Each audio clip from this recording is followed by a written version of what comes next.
जीव स्वयं नित्य निरंतर कर्मों के जाल को रच रहा है और अपने आप को बांध रहा है। आपको मुक्त होना है, बंधना नहीं है। जीव का जन्म कर्मों के अनुबंध से होता है, कर्मों के बंधन से होता है, और उसको अपना ऋण चुकाना होता है। कर्मानुबंध ये बहुत सूक्ष्म विषय है।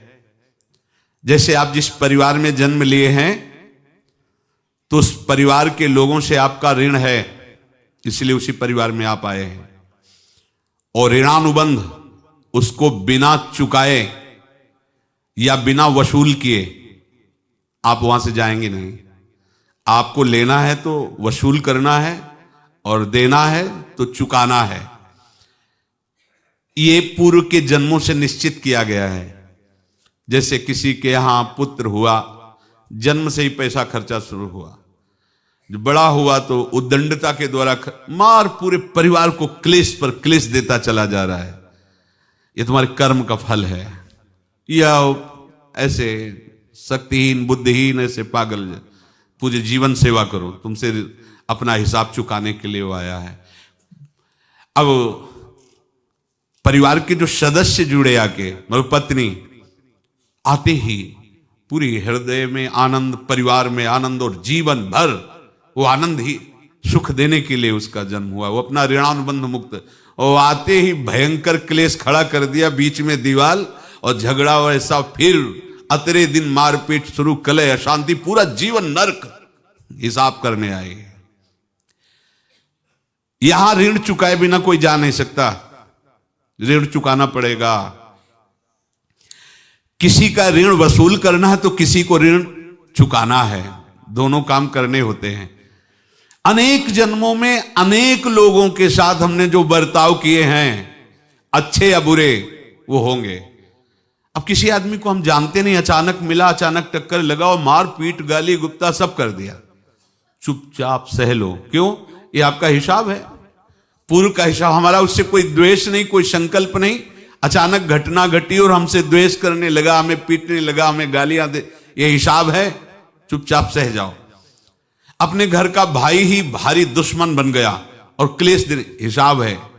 एक प्रभुदत्त ब्रह्मचारी जी की वाणी में पढ़ा था, एक महात्मा जी भ्रमण करते थे तो उस समय असरफियां चलती थी, मोहरे असरफियां, तो उनको भेंट में देते लोग। तो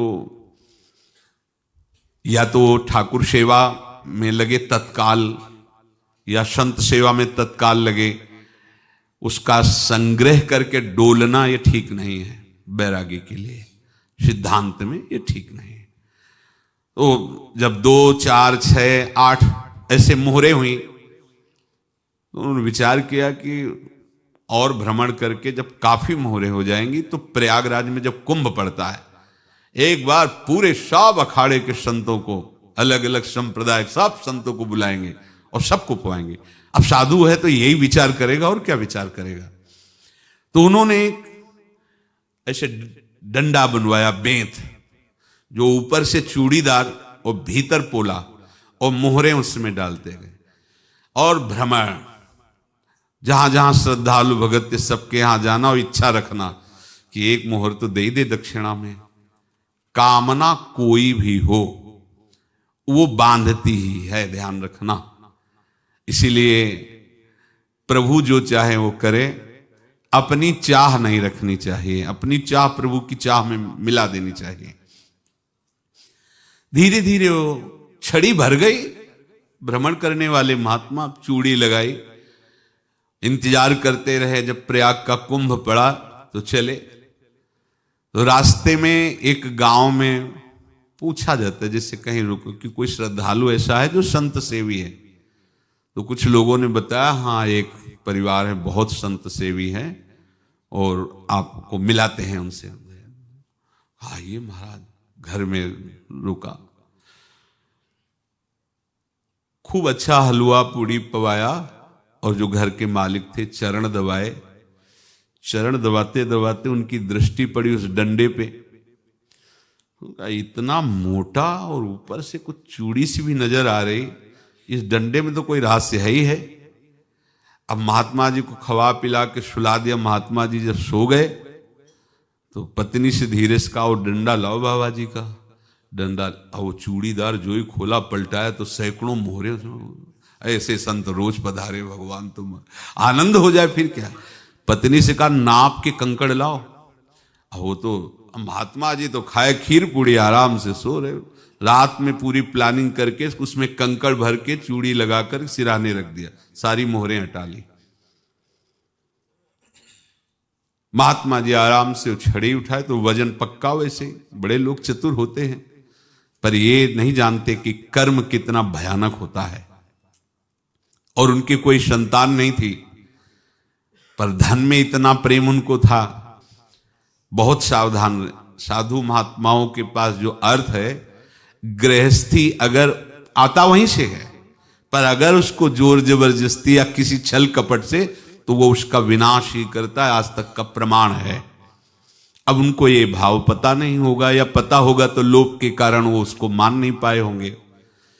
महात्मा जी गए प्रयाग में, किसी अखाड़े पर रुके और वहां प्रार्थना की कि कल जो है संपूर्ण अखाड़ों का निमंत्रण किया जाए और सब संतों को भोग पवाया जाए और उनको दक्षिणा भी दी जाए। महंत ने सोचा कि बहुत बड़ा है तो उत्सव है, क्योंकि प्रयाग में कितने हजारों संत महात्मा सब। तो उनका, महाराज बोरों इसमें चीनी और टीनों घी लगेगा, सब व्यवस्था। बोले आप मंगाइए, एक एक हिसाब हम करेंगे, हमारे पास सब व्यवस्था है।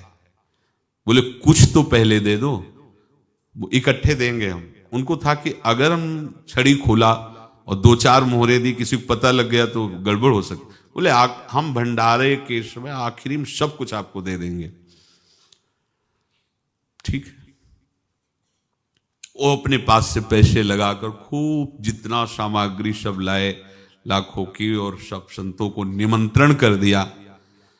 संत जन निमंत्रित हो गए, भंडारा बन रहा है। तब वहां के महंत है और उनका देखो भंडारा भी बन रहा है, संतों को निमंत्रण।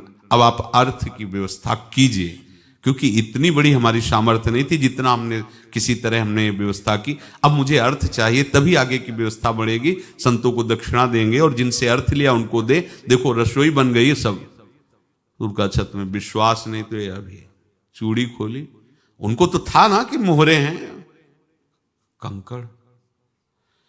तो अब जैसे कितना उनको सदमा लगा होगा, हजारों संतों का निमंत्रण, रसोई बन, मतलब संत हो के छल कपट। तो उनका, महाराज आपने तो हमारा नाश कर दिया, जो महंत थे। अब बताओ रसोई बन गई, संत निमंत्रित हो गए, और आप ये कंकड़ दिखा रहे हैं हमको। आपने तो हमें बर्बाद कर दिया, हमारी इतनी सामर्थ्य नहीं थी, आप पहले बता देते। संत होकर ऐसा छल कपट। अब वो बोले तो क्या बोले, क्योंकि उनको पता था कि मोहरे हैं इसमें। अंदर से उनका चिंतन गया उसी सेठ के पास, अच्छा ऐसा धोखा हमारे साथ किया, भोगोगे तुम। ये जो निकलता है ना भोगोगे, ये अकाट्य होता है। क्योंकि किसी का भी हृदय, मान लो किसी भी जीव जंतु को आप कष्ट दें और उसका हृदय आह भर जाए, तो वो आह वज्र की लेख है, तुम्हें भोगना पड़ेगा। वो देखो भीष्म जी को भोगना पड़ रहा है ना। सांप को ऐसे धनुष की नोक से उठाया और बंबूल के कांटों के ऊपर फेंक दिया, कई दिन तक शेदा हुआ, वो आह भर करके मरा। तो आपको 6 महीने बाणों की सैया पर आह किसी की ना लेना जिंदगी में। कोई ऐसा कोई आह भर करके कह दिया तुम समर्थ हो, हम तो कुछ कर नहीं सकते, और अंदर से दुखी, फिर तुम्हारी सामर्थ्य काम नहीं करेगी, मिट्टी में मिला देगी। फिर ये तो संत थे और भगवत आराधना के लिए, संत आराधना के लिए ही ऐसा किए हुए थे।